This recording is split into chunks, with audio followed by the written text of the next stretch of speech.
This is Metatherapy, where we talk about therapy itself. Not advice, not diagnosis, just understanding the process so you can use it better. Each episode of Metatherapy is psychoeducation, not therapy. If something resonates, it's meant to be language you can bring back into your own work.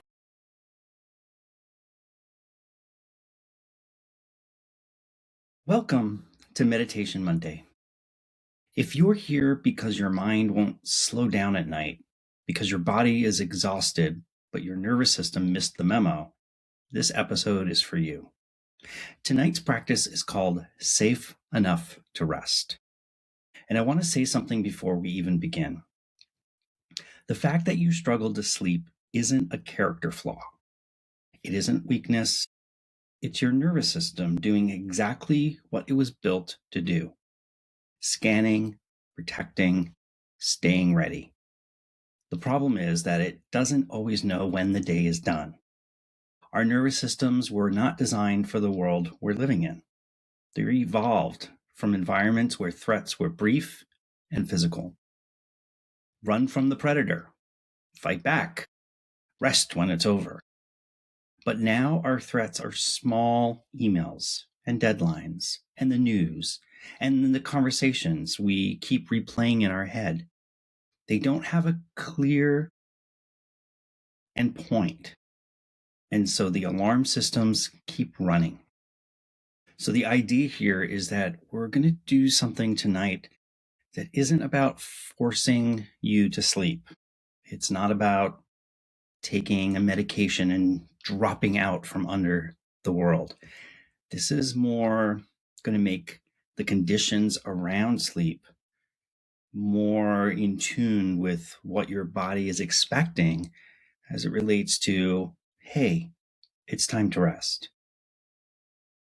So this practice is going to draw on two things: your body's own ability to signal safety and something called self-compassion, meeting yourself with the same gentleness you'd offer someone you cared about.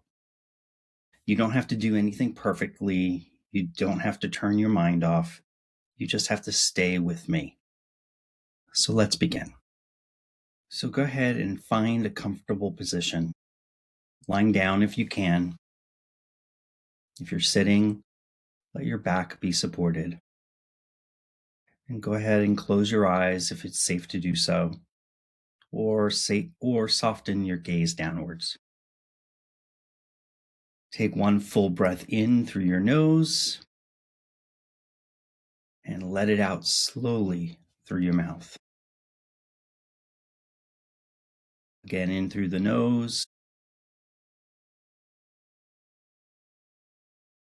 and out through the mouth. Longer on the exhale if you can.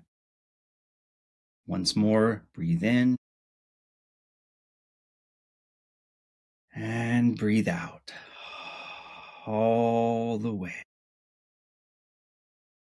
Good, good, good, good. Extending those exhalations activate the parasympathetic nervous system, the body's rest and digest mode. Making the exhale longer than the inhale triggers the vagus nerve, which directly slows heart rate. And notice where your body is making contact with the surface beneath you, your feet, your legs, your back, your head. You don't have to change anything. Just notice. The surface is holding you. You don't have to hold yourself up right now. Just let yourself be held.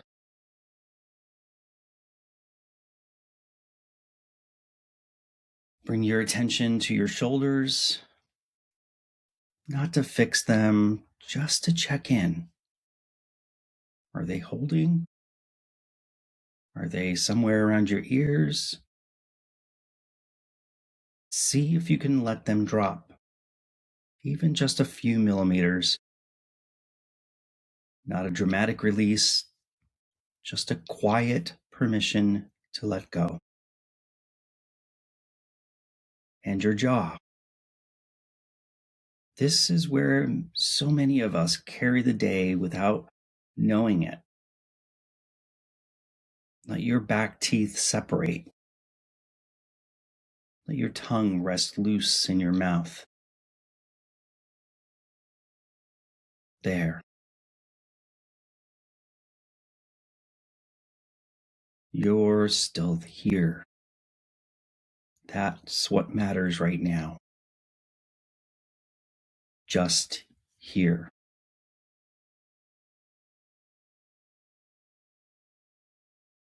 Now, I want you to guide you through something that might feel a little unusual. I want you to look for evidence of safety. Not to tell yourself you're safe or to force yourself to believe it. Your nervous system doesn't respond to arguments. It responds to evidence, to physical cues. So we're going to give it some. Start with your immediate environment. Can you notice, just factually, without needing to feel it yet, that you are inside a structure, walls around you, a roof above you, a door you can close? The temperature is regulated. You have what you need to breathe. These are facts, simple facts.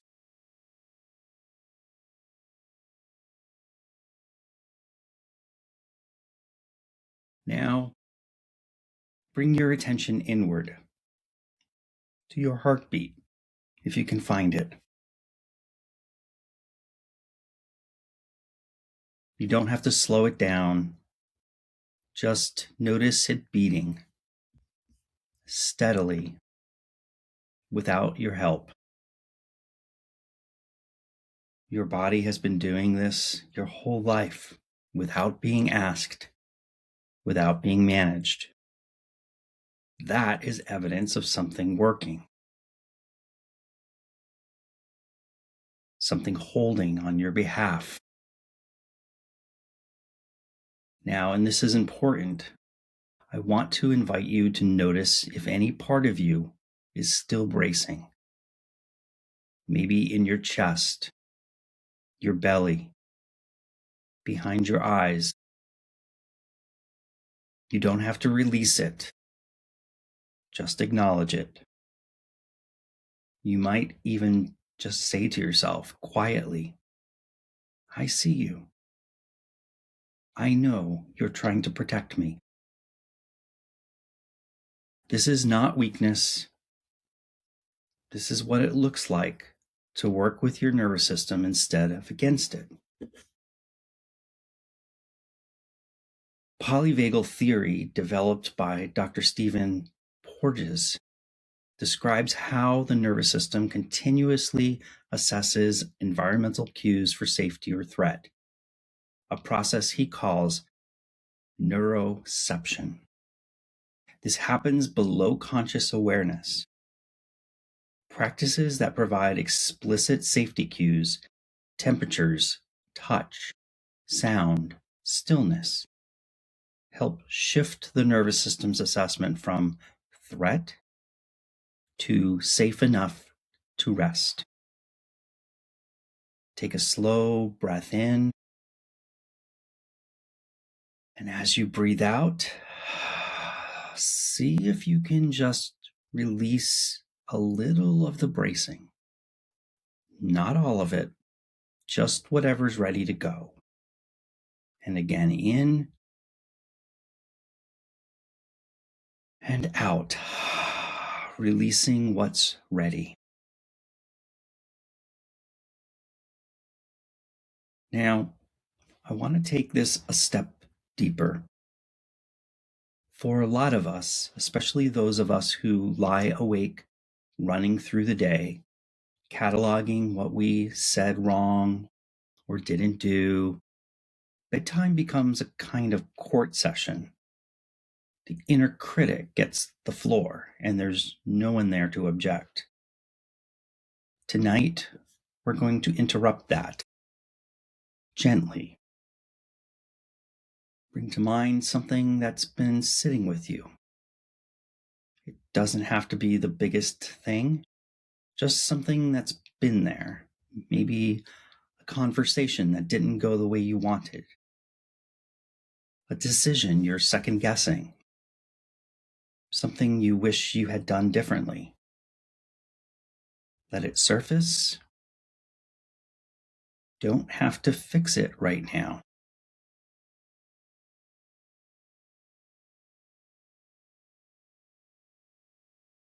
Notice what happens in your body when you bring it up. Where do you feel it? Now, I want to offer you a question. If a close friend came to you carrying this exact thing, this exact regret, this exact worry, what would you say to them? Not what you'd say to yourself. What would you say to them? Most of us, when we really sit with that, realize we'd be kinder, more patient, more forgiving. That same kindness is available to you right now, not someday, right now. Dr. Kristin Neff's research on self-compassion identifies 3 core components: self-kindness, in other words, treating yourself as a friend; common humanity, recognizing struggle is a part of being human and not a personal failure; and mindfulness, holding difficult thoughts without over-identification. Studies show that self-compassion is associated with lower anxiety, reduced rumination, and better sleep quality. I want to guide you through a simple phrase. You can say it silently or just let it wash over you, however feels right. This is a hard moment. I'm not the only one who struggles with this. May I be gentle with myself tonight. Again, this is a hard moment. I'm not the only one who struggles with this. May I be gentle with myself tonight.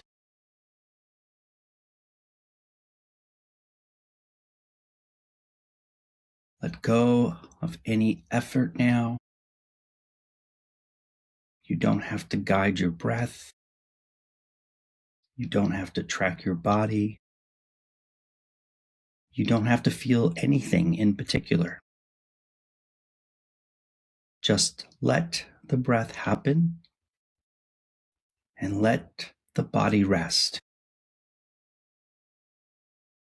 If thoughts arise, and they will, you don't have to follow them. You don't have to push them away either. Imagine them as clouds moving across a night sky. They pass, the sky remains. You are the sky, not the clouds.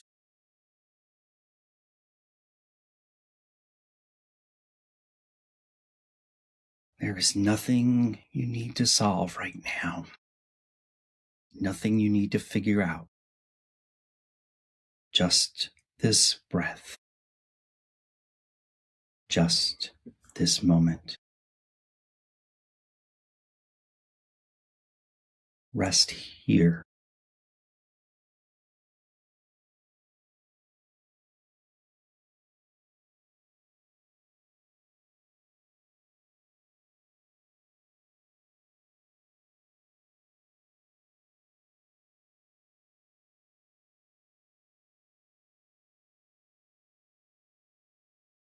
Now notice that your body has been breathing this whole time without your help. Notice that the world has been turning without your management. You can rest.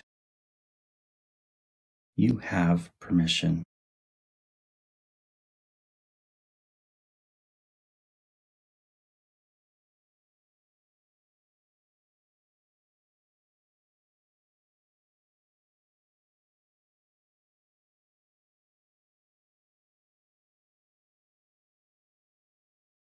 Safe enough to rest. That's the truth right now. Safe enough. Not perfectly safe. Not worry-free. Just safe enough to let the body do what it needs to do.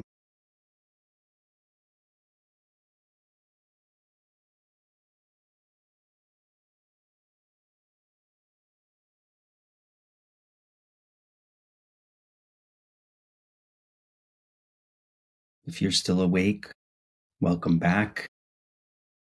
And if you're drifting off and are hearing this later, that's wonderful.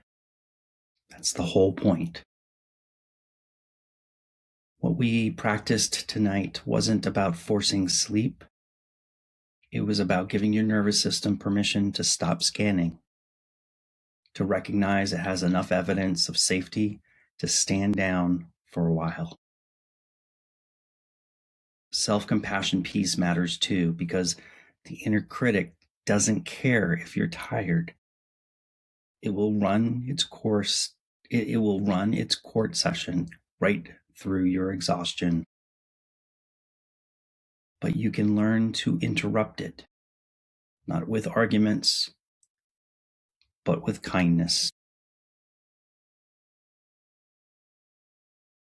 I find that the people who have the hardest time sleeping are the people who care the most, who think the most, who feel the most.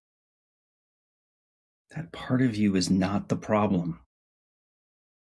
You're just learning to work with it instead of against it. If this practice helped, I'd invite you to save it. Come back to it. The nervous system responds to repetition. This will work better the third time than the first.